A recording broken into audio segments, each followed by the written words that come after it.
Blessings, blessings, and welcome. Wait a minute, we need lights.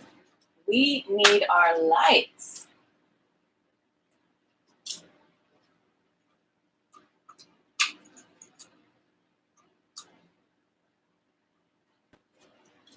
Et voila. Et voila. Blessings. Beautiful. Okay, now we are ready to go. Blessings and welcome, everyone. Thank you so much for joining this morning's live stream.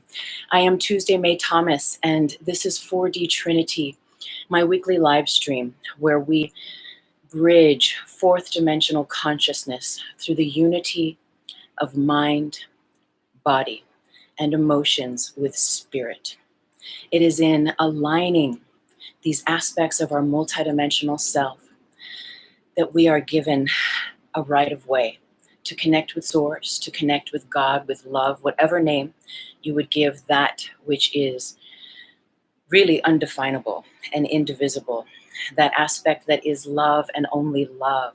When we give that principle, that value, the right of way in our lives, miracles happen.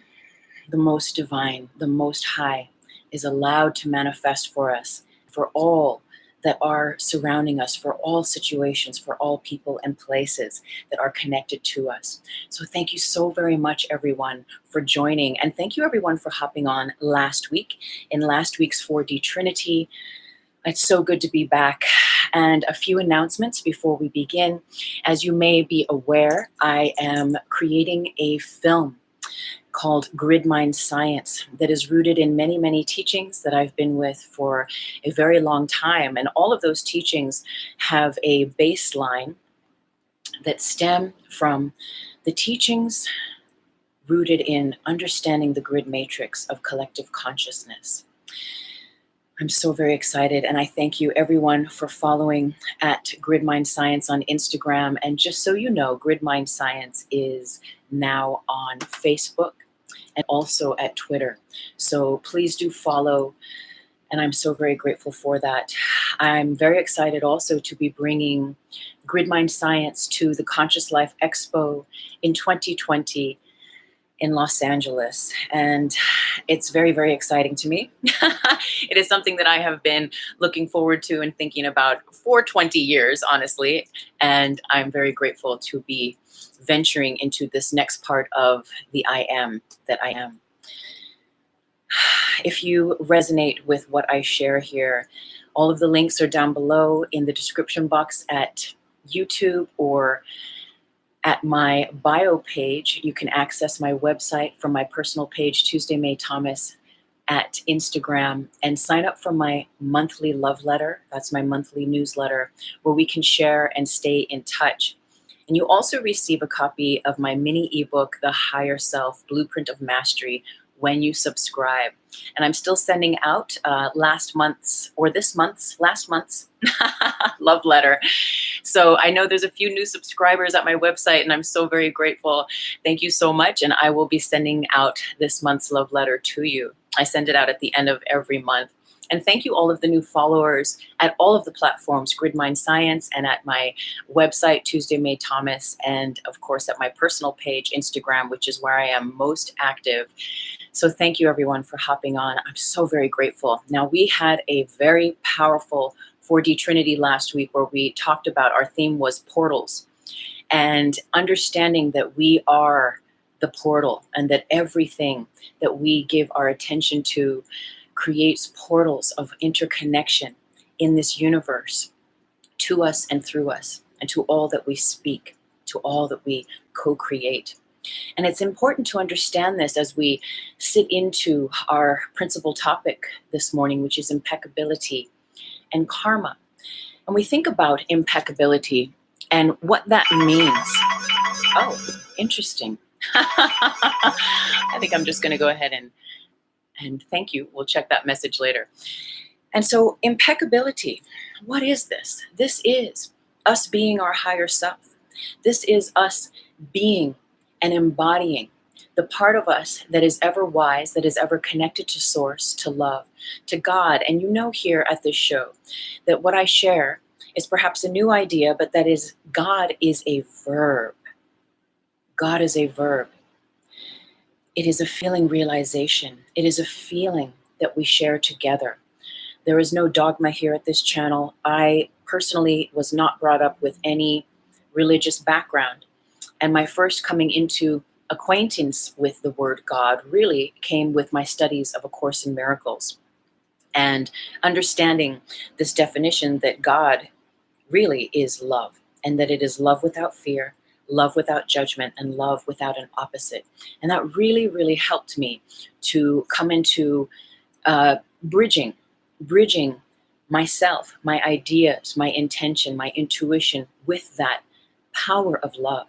And so I invite you to consider that, right? Especially if there are aspects of your mind or teachings that are disagreeable to you. Well, I offer this new teaching, this new way to think about God, okay?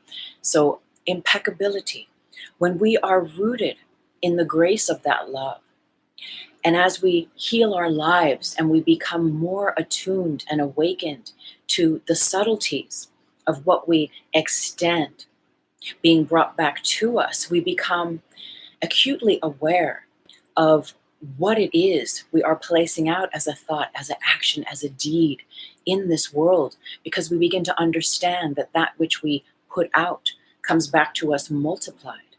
And so how does it come back multiplied? Well, you know what we do here is we speak about the grid matrix of collective consciousness, and we use this picture to demonstrate a snapshot of the universe, a snapshot of all that is, a snapshot of this 3D grid matrix that we live in. And through this, whenever we have a thought, whenever we extend a deed, an action, whether it is silent within or something that we extend outside of ourselves, from our individual matrix of self, our personal matrix of who you are, of what you are, of the stories of who we are, of what we are. With every thought, word, and deed, a belief wave, as Greg Braden and Bruce Lipton speak of it, extends from our being and connects us into the grid matrix of collective consciousness. And it is there that those thoughts, those words, those actions, those deeds connect with all else like and similar vibratory frequencies that all beings through all time and space and all dimensions have placed in the grid matrix. And so hence what we put out returns to us multiplied. That which we connect with, we receive more of. So likely when we practice impeccability, we are attuning and connecting with all of those people, places, and things, all of those ideas, those concepts, those definitions, those agreements, those beautiful attributes that house the frequencies of impeccability. And so even with the intention to be that and to embody more of that, we give rise to creating the correct path through which that can be, through which we can receive revelation and understanding and begin to turn the lights on, so to speak, and become more aware of what that means to us and where we are at in our lives. And we have this understanding about karma in our spiritual communities that speak to what we put out returns to us multiplied again, right? And for every action, there's an equal or similar reaction. Now, as we attune ourselves in our spiritual realm and become more enlightened, right? And I believe, I teach and I believe here on this plane that we are becoming enlightened. It is not something that is inaccessible. It is our nature to be and embody our higher selves. It is our nature to be and embody the higher aspects of self. Thank you everyone for saying hi in the comments and for hopping on. I'm so very grateful for this beautiful community. And I will just say before we go on that it is my true intention that I share, that everything I share here truly serves your path of spiritual growth and of sovereignty, of freedom, of knowing who you are outside of all of the timelines of the stories that have caused you pain, limitation, lack in any way of experiencing greater love and greater light in your experience of being a body here in this world. Now, I made a note, let's see, because it's very interesting, karmic play, right? Speaking about karma. Karmic play occurs faster, right? When you become enlightened, when you become activated and aware of what you're actually doing, And as you heal your life and we begin to drop atoms, right? As we heal our lives, let's just have a little review. So as we practice healing and we really forgive, we really lay the burden down of those things that have hindered us, those things that can be on repeat and that really serve to sustain a sense of limitation, which is really just fear. As we heal those aspects of our lives and really get to the root of them and really zero them out, what happens is that those aspects that we were connected to in the matrix, in the 3D grid matrix of collective consciousness, they begin to dissolve. And last week I couldn't remember the word of the name of that film, but I remember it now because I wrote it down.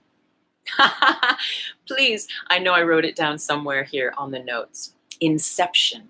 Remember the movie Inception, where, well, now we won't go into the aspects of the movie, but the idea that I want to share with you is that those timelines, things begin to dissolve, those patterns of the way that we see ourselves and others in the world around us begin to just dissolve as we unhook from all those threads, from all those grids that were at once acting as the strings upon which we were a puppet, just replaying. And if you read my book, The REIKI Apprentice, you know this experience that I've had of really living for the first 40 years of my life as a victim. And everything that occurred to me in my life, I saw through the filters of the painful aspects that happened to me in my earlier years. And it took many, many years and a disciplined commitment to healing my life that gave rise then to the teachers, the teachings, the ability to exercise my own capacity to bridge heaven on earth, to release myself from those strings that were driving me and that were the filters through which I saw everyone. And really, again, all that stuff is rooted in fear. So when we release that, getting back to this idea of karma, when we release those timelines, when we release ourselves and free ourselves from being plugged into the grid matrix in that way, and so receiving a confirmation and an affirmation of that, we are free. And the more and more free we become, what happens is karma begins to act faster. Now, why does it act faster? Number one, because there's less grids that we're connected to. Our actions have to go through less of this highway, less of all of these strings and all of these grid threads, right, to come back to us. What we put out comes back multiplied. And the more clear we become, the more atoms we energetically drop through dropping the stories of those things that have hurt us, that have harmed us in the past, of playing the victim, of blaming. And this is deep stuff, I know. And if you read my book, I mean, like, we all have our stories. We all have certain things, pain, addiction, trauma that we've been through. Yet as we become awakened, we realize, where is the power? The power is in forgiveness. It is in laying those shadows down, laying those stories down, so we can understand and have the experience of who we are outside of those timelines, outside of those probabilities that continue to be reinforced by us just reliving. And it's synaptic, it's in our brains, it's in our body chemistry. And that body chemistry and the synaptic nerve connections within us are reflected in the grid matrix of collective consciousness. So as we change, again, those aspects that we're connected to through the grid matrix are allowed to change as well. So what happens? What we put out returns to us multiplied and in an accelerated way when we are allowed to and give ourselves the right of way to heal our lives, to collapse those timelines, like in that movie Inception, where those things just disappear. And then we begin to realize, whoa, I don't have those strings that used to guide me and drive my reactions and my triggers. And so now I am free. Now I am that much more sovereign. And so karmic play occurs faster. What you say and do has to go through less timelines to come back to you and manifest in the 3D. So we begin to understand this karmic play and the way that this stuff works in this universe. Now, of course, I have some stories for you that I want to share because, as we become enlightened as well, we realize where we have got it, maybe where we've missed the mark, and where those old patterns of addiction or of lack consciousness have driven our desires, have driven our motives and actions. And so I have a few stories, and one goes pretty far back, and I won't say who it's about, or maybe I will. But I call the story Slipper Karma, and I've actually written about it. I have yet to post about it, but I call it Slipper Karma. So, true story. Several years ago, I bought a pair of slippers for someone very dear to me, actually, for Christmas. And they were lovely slippers. I loved them. It was cold, and it was those slippers were so cozy. But I thought about this person because they had always said that they needed a new pair of slippers, and I thought, oh, well, this would be a lovely gift for them. So I buy the slippers, package them, get all the gifts ready. We go to visit these people that were visiting for Christmas, and yet we were staying in a hotel. This is back years ago, in a hotel before actually visiting with those friends and family. Well, the weather was freezing. I didn't have my own pair of slippers, and this dress that I had bought for the actual Christmas day happened to actually match those slippers really, really well. So what did I do? I decided that I would actually wear those slippers, that I would re-gift those slippers to myself. Okay, so how impeccable is that, number one? And have you ever done anything like that yourself? And we're just being transparent here, right? We're being real, like just being very, very honest. So what happens is I had decided, I justified it in my mind by saying, well, I got that person like so many gifts. They're not going to miss the slippers. They don't even know that I had gotten them the slippers, and now I'm going to wear the slippers. So here's the irony. I decided to wear the slippers because they looked like a little boot, a little booty. I decided to wear the slippers on the Christmas day with the little dress. Well, here we go. It's no longer cold on Christmas Day. It actually ends up being one of those ridiculous 95-degree weather Christmas days. So I start by wearing the slippers, and at this point, they already have the rub on the bottom. There's no way to re-gift them. And I get to the place where we're visiting the friends and the family, and the slippers actually have to come off. Excuse me. And so we're gifting. And here in the back of my mind, higher self is going, okay, that's cute. You look what you did, just pay attention to what you did. Well, here's the karma of that. So the person doesn't know. I knew, though. And as we grow in integrity and with a longing, with a realization of wanting to cultivate greater impeccability and really pay attention to our actions and what we're doing in this world, we begin to really like check ourselves, so to speak. And I remember that whole Christmas day, of course, the karma was already there. It was there the moment I decided to re-gift them to myself. But it was sitting with me because here I am looking at these slippers that I wore that were for someone else that are sitting next to the Christmas tree because I took them off because it was too warm to actually end up wearing them anyway. And this person ended up receiving no slippers from anyone else. And later that night, she said, wow, it got cold then later that night. And there's the slippers. And I'm going like, oh my God, because they say, wow, I'd really love a pair of slippers. I'm surprised I didn't get a pair for Christmas. Whoa. Talk about karma, right? So here's the extension of it too, which I think is hilarious. Now looking back, when I was in it, I was like, oh my God. For 3 years, every pair of slippers, and I'm a slipper girl, right? Especially in the winter. Every pair of slippers I bought, it's like one shoe would end up being bigger than the other one. One pair, they fell apart really easy. Like these conundrums kept happening. And I kept thinking like, oh my gosh, this is slipper karma. This is my karma. And I got to really sit with it and meditate on it and realize like, is that who I want to be?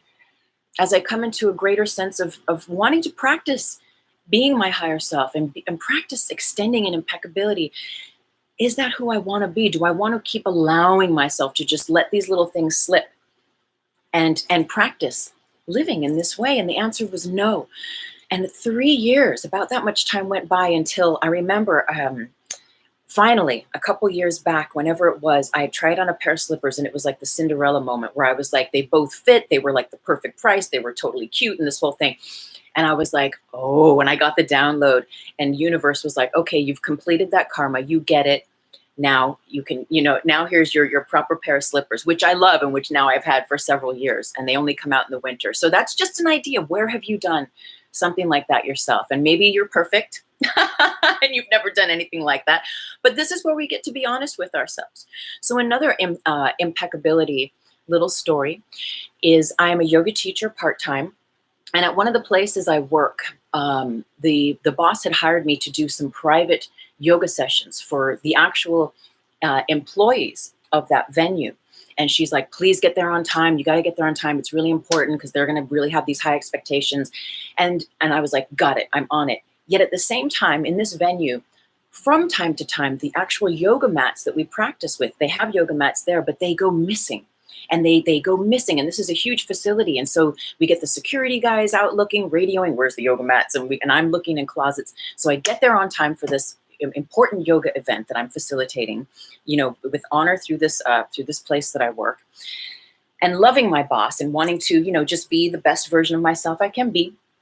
And I go and I get there right away, and there's no yoga mats. And I'm like, oh gosh, okay. So I do the usual. I talk to the security guys, who are always very helpful. I check the 2 main closets. I check behind the room.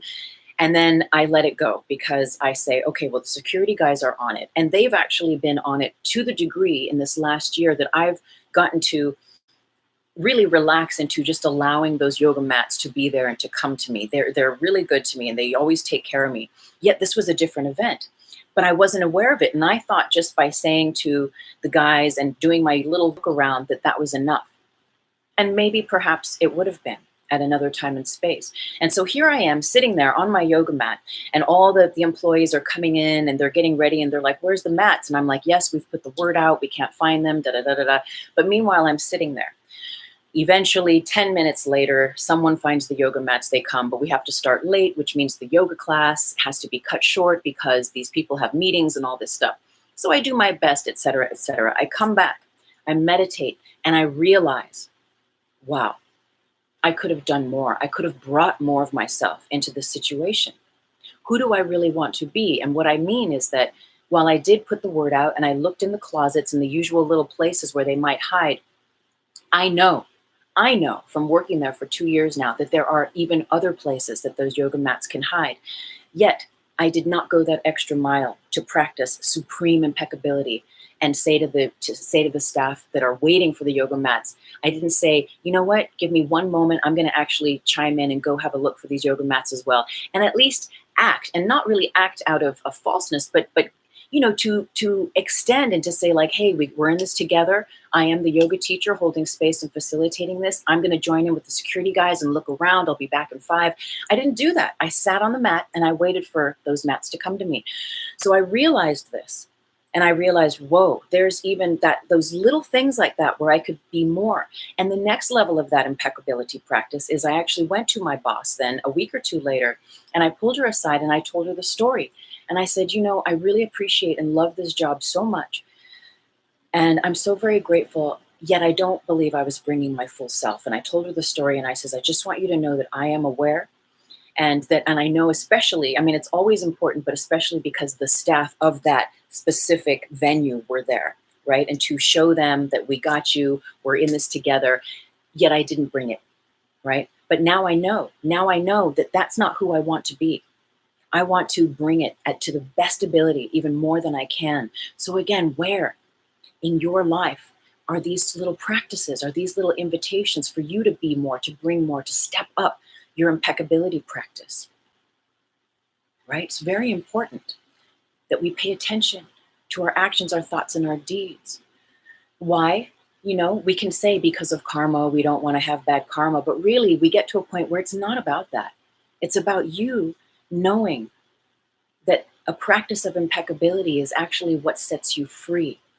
It creates less discordant grid threads by which you are connected to the grid matrix.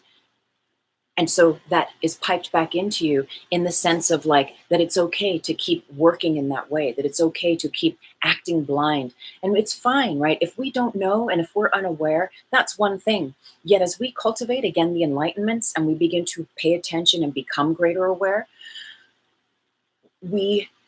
I'll speak for myself. There is a sense of I just don't want to be that version of myself.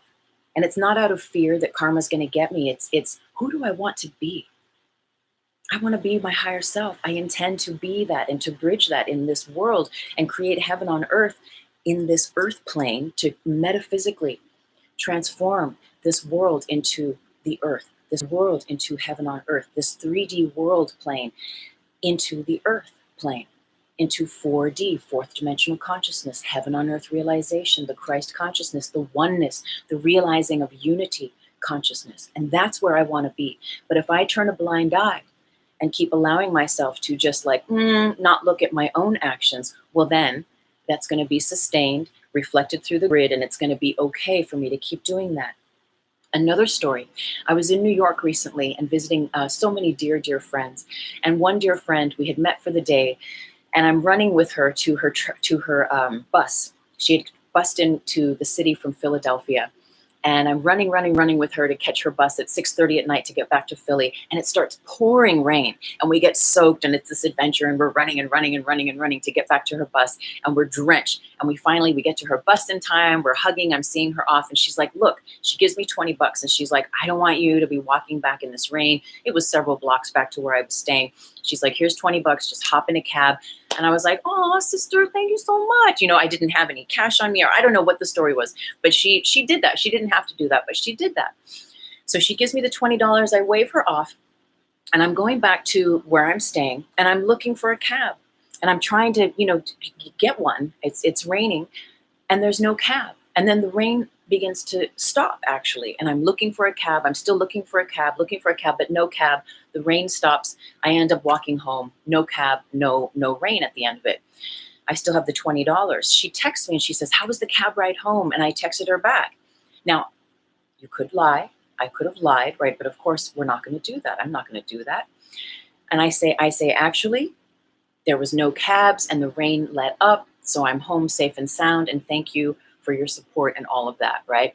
Now, I come back to where I live here in California, and I've still got that $20. I decided, to be impeccable, I'm not going to spend that $20 at Starbucks. I'm not going to I'm not going to treat myself to a new pair of slippers.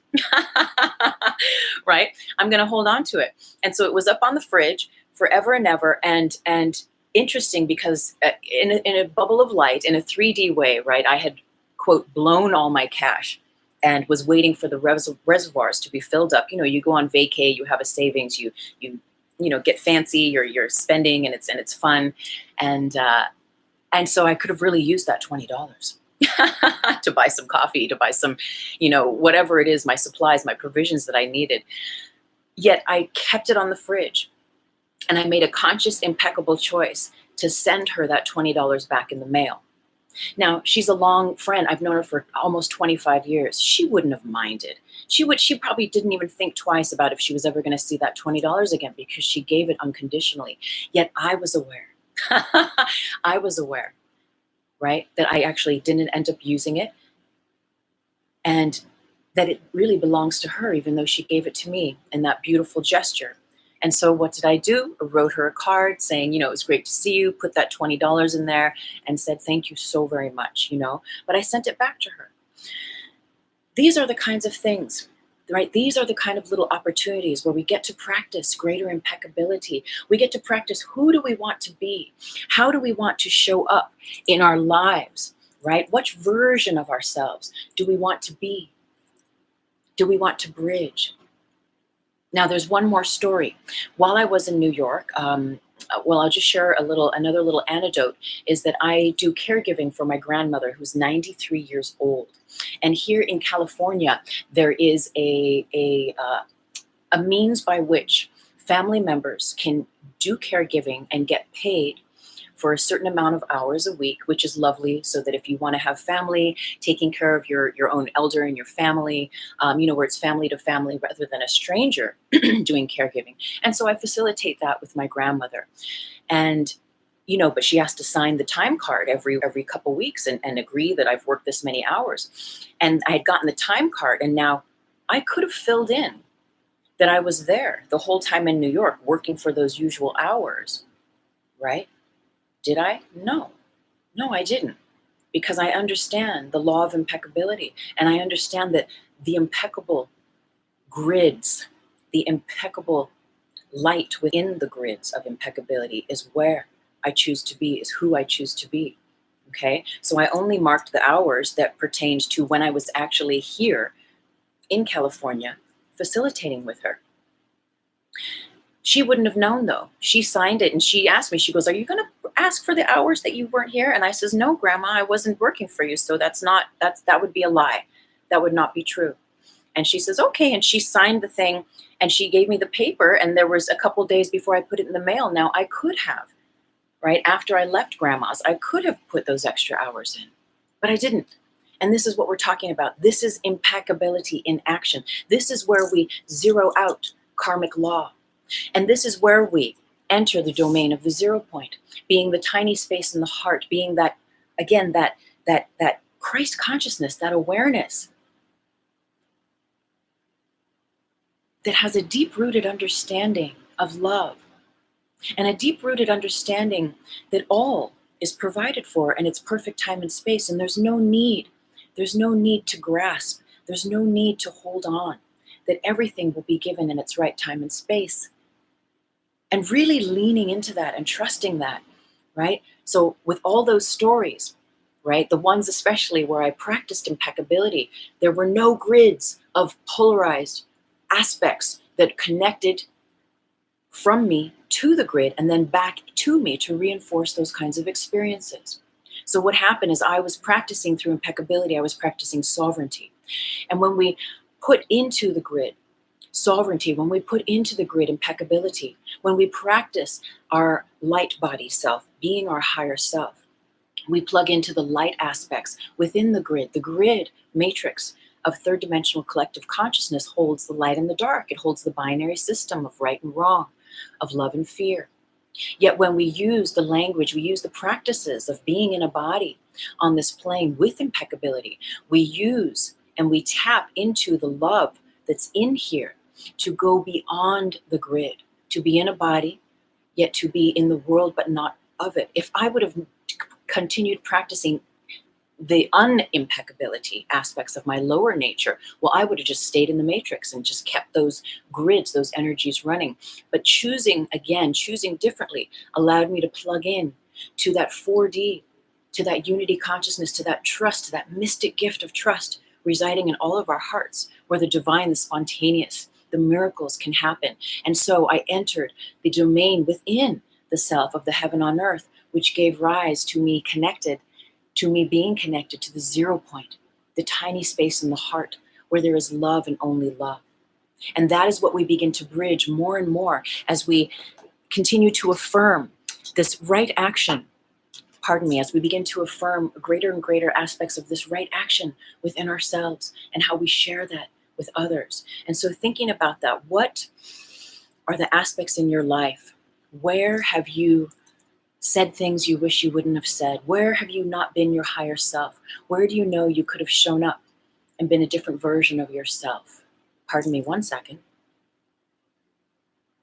These are aspects we're going to go into in our little meditation a little bit later. It's very, very important. Well, it's important if it's important. It doesn't matter if it doesn't matter.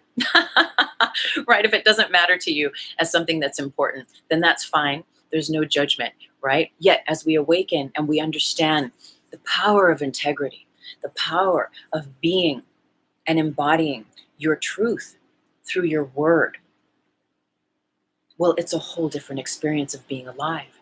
We give rise and give way to the correct conditions being created, again, whereby we collapse time and space, the time and space that we've known it of polarity, and are allowed then to rest in this space of the NOWOSPHERE, of the place, again, where the divine, the miraculous, the spontaneous, the happenstance of the Most High is given the right of way.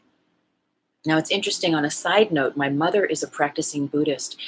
Buddhists, they want to get off this wheel of karma. They're like down with not coming back here again, with like, this is my last life here, I'm ready to ascend, etc.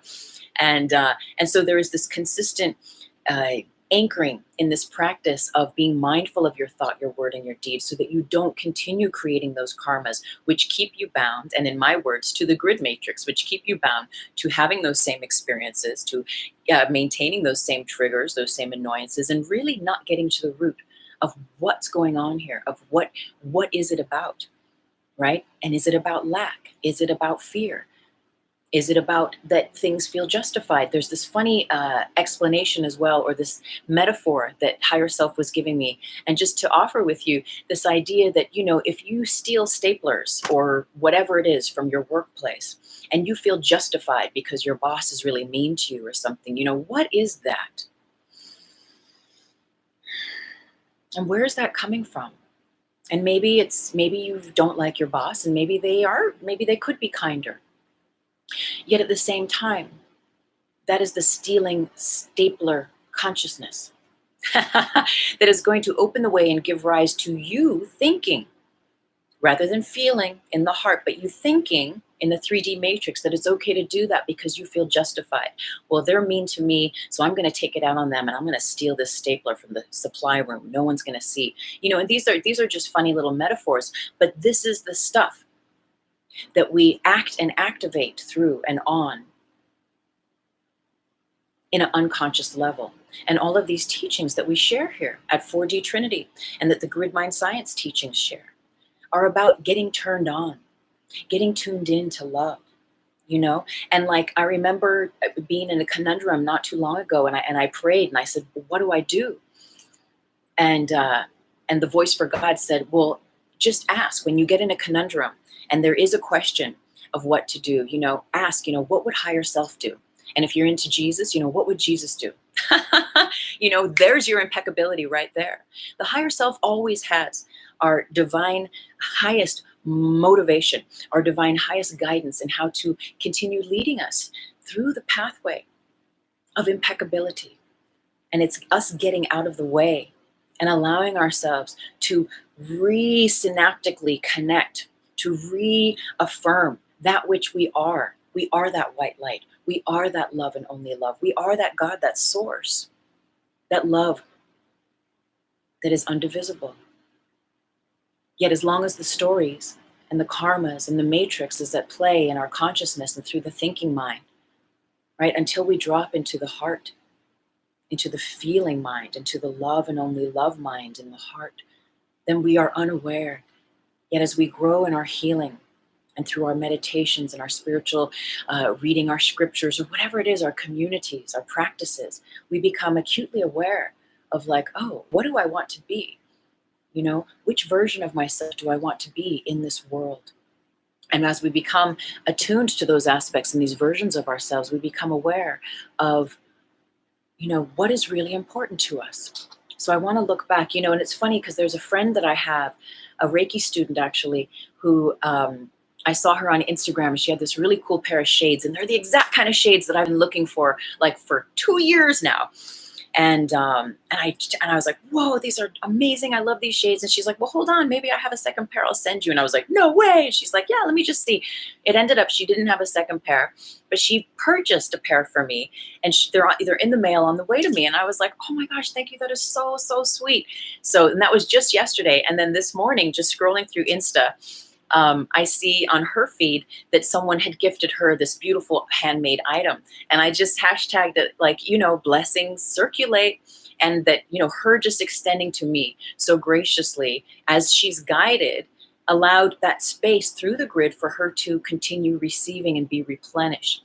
Now, your higher self is always going to guide you again in the way that attunes you and aligns you with you knowing who you are in the light of love. The God phone. Hello. Blessings, dear God. How are you? God's always like, God is good. Yes. God says hi, everyone. Yes, impeccability and karma. Okay, you want us to read a little bit for our meditation. I would love to do that out of A Course in Miracles. Okay, will do. Thank you, dear God. Namaste. I love you too. Blessings. God sends love. God sends light.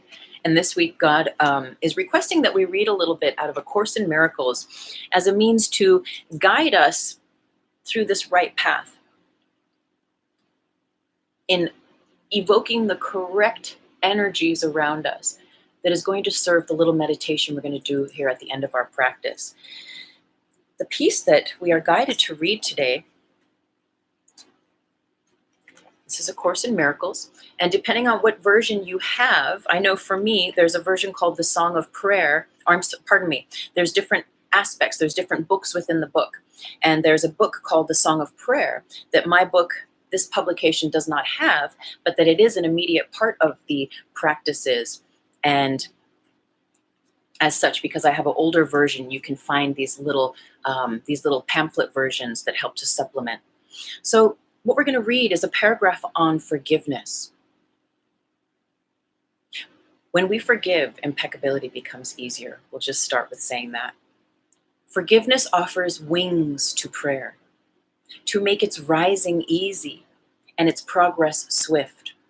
Without its strong support, it would be vain to try to rise above prayer's bottom step, or even to attempt to climb at all.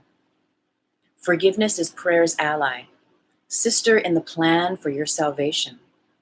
Both must come to hold you up and keep your feet secure, your purpose steadfast and unchangeable.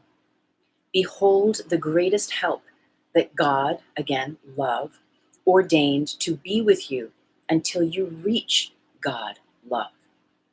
Illusion's end will come with this. Unlike the timeless nature of its sister, prayer, forgiveness has an end, for it becomes unneeded when the rising up is done. Yet now it has a purpose beyond which you cannot go, nor have you need to go. Accomplish this and you have been redeemed. Accomplish this and you have been transformed. Accomplish this and you will save the world. Now, just a few things of clarity in case you are not a student of A Course in Miracles.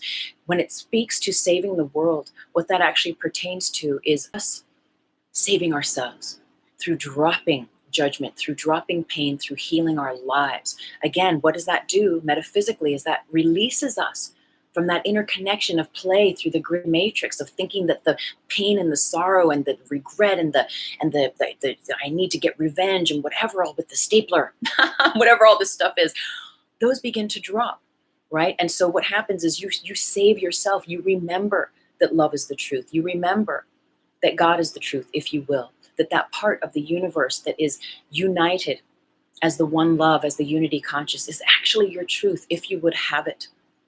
Now, besides that, here saying, for it becomes unneeded, right? Forgiveness has an end, for it becomes unneeded when the rising up is done. Now, according to A Course in Miracles, this whole world, everything in the world that is rooted in fear, that reflects fear, is actually a part of the illusion.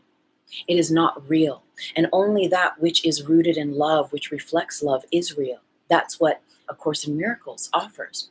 And so eventually we begin to learn how to practice and strengthen our musculature of forgiveness, but ultimately so that we drop it and we begin to see with Christ's eyes, if you will, with the third eye really, which is the same as the heart, with that vision that sees beyond the Maya, that sees beyond the dual plane of our existence here, right? Christ did not see sickness. Christ did not see, when people were stealing or doing anything bad. Christ saw the Christ in others, period. And what did that do? That created the correct conditions for, like Inception, all the possible polarity grids that create those filters through which we see to drop.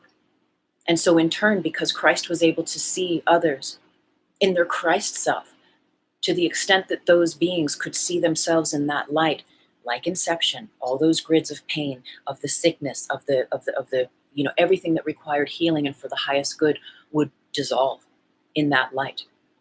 And so ultimately, there is nothing to forgive. But as long as there's something to forgive, there is something to forgive. And I know this is a complex sort of algorithm, if you will.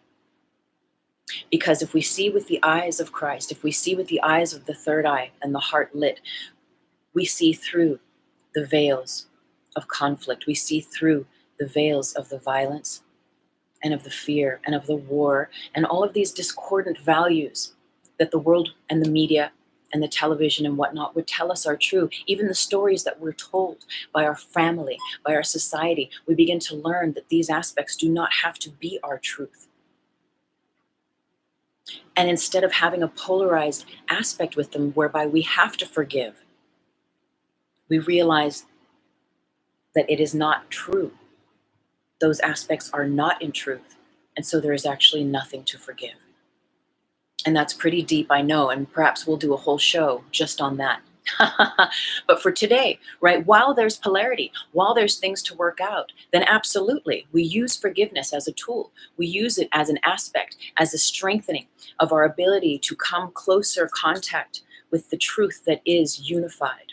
And so in our meditation this morning, we're going to use forgiveness through the grids to cultivate and bring down into our being those values, those frequencies of impeccability.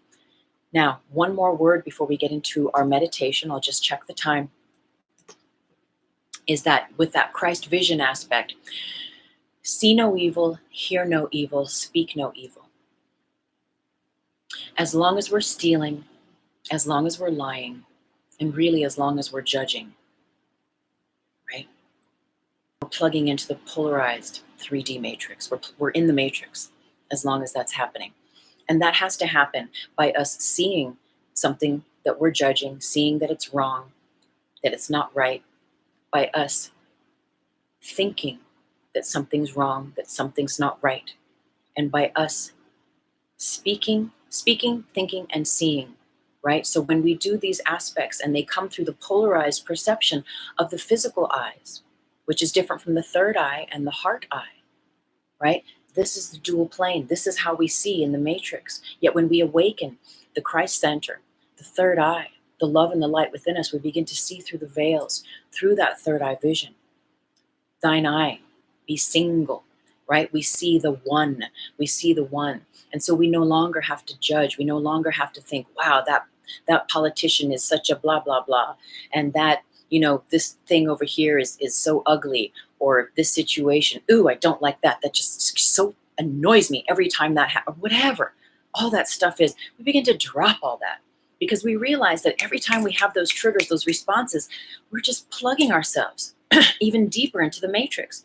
And so saying like, you know what, give me more of these situations that I can react to, that I can respond to and be triggered by, and make it real for me, because what I'm putting out is going to return to me multiplied.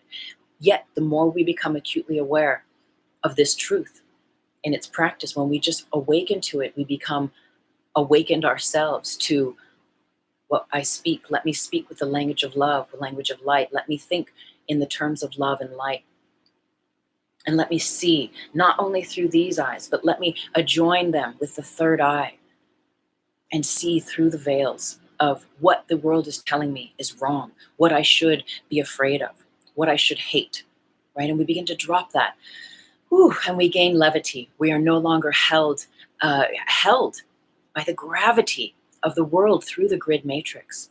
Now, I know I promised, and I do want to keep my word, that I would just look through last week's comments a little bit. There was one or two things, and I know Katie had mentioned, how do you see what lies underneath the abilities that are intense, but having no experience to actually use them beyond their base? Meaning, how do we, when we're having these experiences that are rooted in negativity, that bring up our stuff of our pain or our trauma that we've been through, like, how do we see through those veils if we don't have any experience to actually use them beyond how we know them? We practice. We practice with intention. We practice with as much impeccability as we can. And we pray and we ask our higher self, or whatever your angels, your guides are, for divine clarity, for divine guidance on how to heal these aspects within us, so that all the polarity that was at once clouding those filters can gently be cleansed and cleared, so that we can see through those veils of illusion. And what happens is we naturally then begin to extend, embrace, and embody those frequencies of our higher self. So I pray that that helps you. We're going to get into our meditation. So go ahead and grab your crystal, have a sip of tea. You can recline or find your seated position. And we're going to go in and do this work with this impeccability aspect. So take a moment, close your eyes.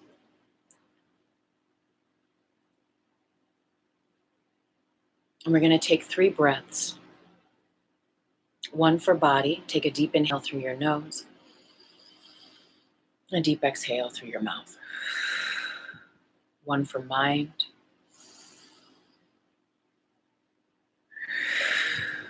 And 1 for emotions.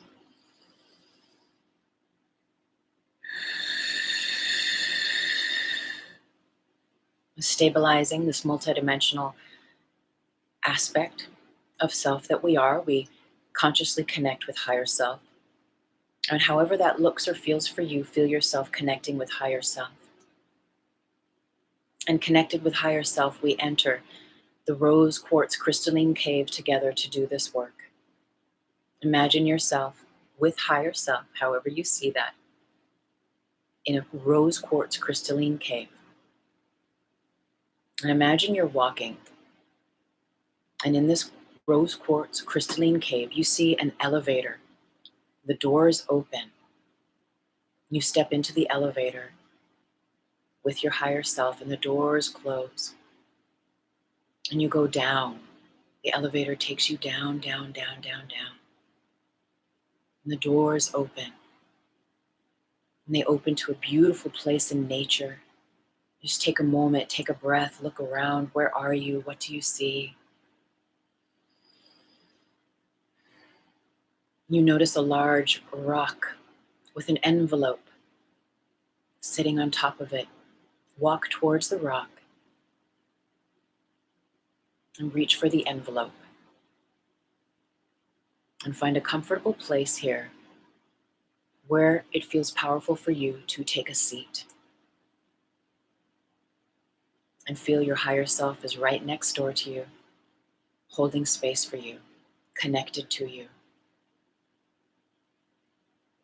Before you open the envelope, in connection with higher self, ask, where in my life can I practice greater impeccability? Where in my life can I practice greater impeccability? Where in my life can I practice greater impeccability? And as you're ready, begin to open the envelope. And you notice there's a piece of paper. And at the top, the paper says your name on it. And it also says 3 distinct people, places, or situations whereby I can practice greater impeccability. And they're just very simply listed. 1, 2, 3. Notice what the paper says. And within this meditation, within a meditation, close your eyes. Connected with higher self, with source, with love. Always safe. Grounded in the white light. We are that. We go into the grid. And we enter with grace and with innocence and attuned with love. Now thinking about that first person, place, or situation whereby you know you could have brought more of your higher self into the situation. You could have spoken as more of your higher self. You could have embodied greater grace. See that person, that situation. And we're going to ask the universe to run grids for us for the highest good, which means we are inviting for the highest good the universe to connect to us by way of our intention, grids of impeccability, and to run the frequency of impeccability for us and to that person, place, or situation for the highest good, to the level that this aspect is ready to be raised in frequency, so it is. And so we call on that. In your mind's eye, in your heart, imagine that first person, place, or thing, and we ask the universe to run the grid of impeccability. Run it for yourself. Feel the universe running impeccability through grid threads within you that are already there. You already know how to be impeccable. It's just a matter of practicing it more. And the universe running this grid of impeccability over this situation spans to all other like situations in your life. And it runs from you, through the grid, through that person, that place, that situation, back from that person, through the grid, and to you. And it is done. Bring awareness to the second aspect on your list. And again, we ask for the highest good universe, run the grid of impeccability.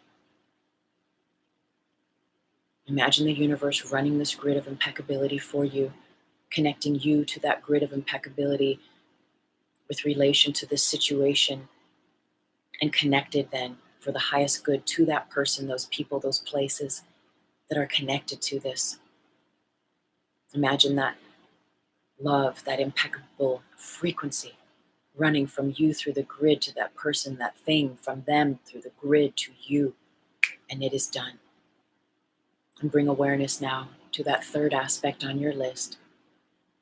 And once again, we invite the universe to run the grid of impeccability through us, through those timelines, connected to us through the grid to that person, place, or thing.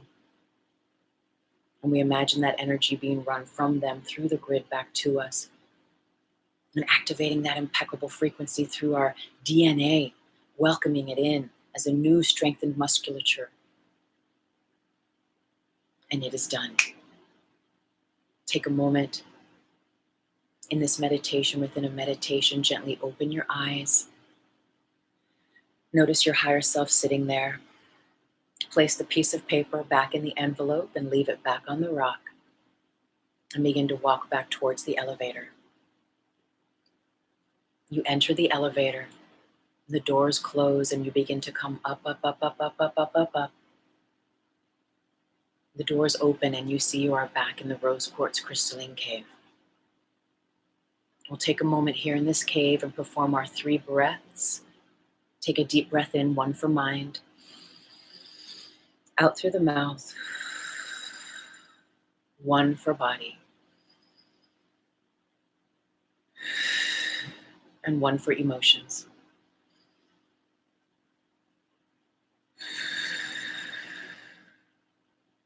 And knowing that we've stabilized our energy with this breath, as our multidimensional being will acknowledge higher self and say thank you. And at once come back into your body, where it is that you sit or recline, and take a moment to gently awaken your eyes, awaken your awareness into the here and the now. So when we do this work, we never force will. We are never forcing anyone's will. We are only allowing and inviting that which is ready to run, those energies that are ready to receive that impeccability frequency through us for the highest good of all, and all those that are connected to receive that for the highest good as well. We never force, we never manipulate. We only ask that which serves the highest good, and so it is. And so the invitation now is to just allow, to sit back and to just be aware and pay attention to how those new impeccability grids, those new frequencies within you activate in your consciousness when you're in a situation where you are being invited to practice bringing yourself more into a greater impeccability. And so zeroing out the degree of karma that you have to relive over and over. Thank you so much for joining, everyone. I'm so very grateful. There's so many of you here at Instagram. Thank you so much, and everyone on YouTube. I look forward to bringing courses in the new year. They're going to be teleseminar courses that I am so excited to bring. REIKI Energy School, Spiritual Weight Loss, and of course, Grid School. There's going to be other little workshops and things I'm working on. Please do follow at Grid Mind Science, my docu-film project, my notes on a film in the making. It's now at Facebook, Twitter, and on Instagram. And stay tuned. Please do connect via my monthly love letter at my website. The links are down below in the description box on YouTube. And you'll go straight to that link where you can subscribe at my main page at Instagram.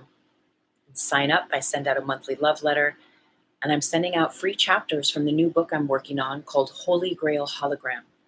It's full of metaphysical and multidimensional tools that we can learn to practice.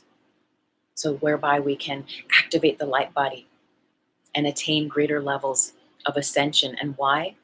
Not because the world sucks, not because the world needs to change, but because that is our true nature, because we can. Just because we can, right? We love because we can. We practice with light as light workers because it is our nature. And the more that we do that, the more that we strengthen that, the more we are strengthened in that love and in that light. As you sign up for my monthly love letter this month, every month I'm sending out free chapters from this book I'm working on, Holy Grail Hologram. And this month, the free chapter is Chakras, Part 1. So if that's something that interests you, I invite you to hop on and stay in touch. And I'll also let you know of any other aspects that I'm working on in that love letter. Thank you again, everyone. I'm so very grateful for the time we spend together here at 4D Trinity. If you have any ideas or aspects that you feel you would enjoy us working on or speaking on on this show, please do drop me a line. And just a reminder that once a month on this show, I perform. I guess it is a bit of a performance. I share a show called Ask Me Anything, and that's going to happen on October 31st at the end of this month, whereby you DM me if you're on Insta, or you write into the comments a question on anything, and I channel for the highest good, your higher self. And sometimes I use the Osho Zen Tarot in conjunction to bring about enlivened guidance to serve your path of spiritual growth and sovereignty. So thank you again, everyone. I'm so very grateful. And soon this will be on Facebook. So thank you, and namaste with all my love. Blessings. Blessings and thank you.